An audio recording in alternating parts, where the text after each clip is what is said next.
বিশ্বকাপ কেবল একটি ট্রফি জয়ের লড়াই ছিল না, এটি ছিল দিয়াগো মারাদোনার আবেগঘন প্রত্যাবর্তন, স্পেনের ফুটবল দর্শনের চরম সার্থকতা এবং অরেঞ্জ বা কমলা রঙের এক বুক ভরা হাহাকারের গল্প।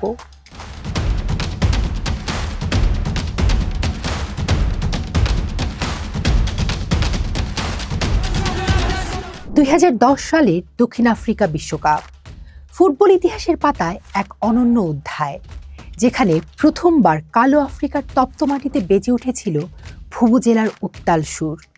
এই বিশ্বকাপ কেবল একটি ট্রফি জয়ের লড়াই ছিল না, এটি ছিল দিয়াগো মারাদোনার আবেগঘন প্রত্যাবর্তন, স্পেনের ফুটবল দর্শনের চরম সার্থকতা এবং অরেঞ্জ বা কমলা রঙের এক বুক ভরা হাহাকারের গল্প।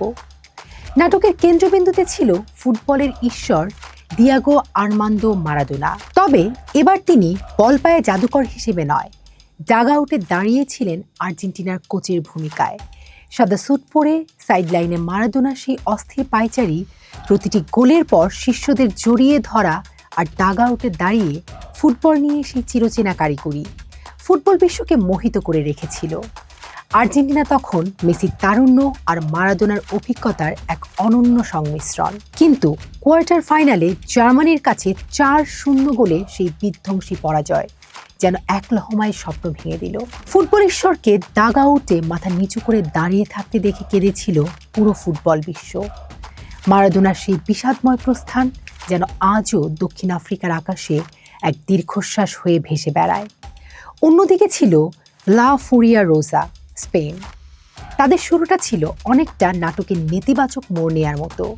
টুর্নামেন্টের অন্যতম ফেভারিট হয়েও প্রথম ম্যাচেই সুইজারল্যান্ডের কাছে হেরে বসে ভিসেন্তে দেল বস্কের দল। বিশ্বজুড়ে তখন প্রশ্ন উঠেছিল, টিকিটাকা কি তবে ব্যর্থ হবে? কিন্তু সেই ধ্বংসস্তূপ থেকেই স্প্যানিশরা তৈরি করলো ফিনিক্স পাখির মতো ঘুরে দাঁড়ানোর গল্প। জাভি, ইনিয়েস্তা, বুস্কেটসদের সেই নিখুঁত পাসিং ফুটবল বা টিকিটাকা দিয়ে তারা একে একে পরাস্ত করলো সবাইকে। প্রথম ম্যাচ হেরেও যে বিশ্বকাপ জেতা যায় তা ফুটবল বিশ্বকে প্রথমবারের মতো দেখিয়ে দিল স্পেন। 11 জুলাই জোহানেসবার্গের সকার সিটি স্টেডিয়াম। ফাইনালে মুখোমুখি স্পেন এবং নেদারল্যান্ডস। ডাচ ফুটবল মানেই ছিল টোটাল ফুটবলের রোমান্টিকতা। 1974 এবং 1978 সালের দুই ফাইনালের হারের ক্ষত নিয়ে আসা কমলা বাহিনী এবার চেয়েছিল ইতিহাসের ঋণ শোধ করতে। মাঠ জুড়ে তখন কমলা রঙের জোয়ার। কিন্তু বিধাতা হয়তো অন্য কিছু লিখেছিলেন। রবিনের সেই নিশ্চিত গোলের সুযোগ যখন ক্যাসিয়াসের পায়ে লেগে প্রতিহত হলো, তখন যেন ডাচদের ভাগ্যলিখন স্পষ্ট হয়ে গিয়েছিল। ম্যাচের 116তম মিনিট, অতিরিক্ত সময়ের সেই মাহেন্দ্র ক্ষণ। সেস ফাব্রেগাসের পাস থেকে বল পেলেন আন্দ্রেস ইনিয়েস্তা। এক মুহূর্তের স্থবিরতা এবং এরপরই জালে বল।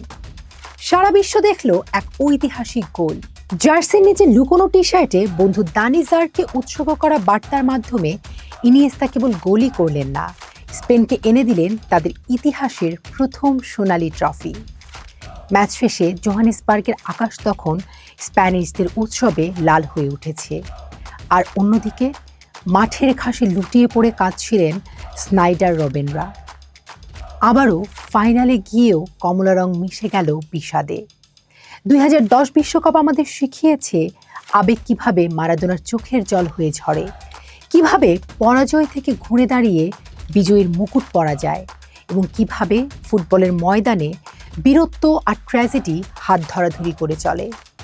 স্পেনের সেই বিশ্বজয় কেবল একটি ট্রফি ছিল না, তা ছিল ফুটবল নামক শিল্পের এক সার্থক বিজয়।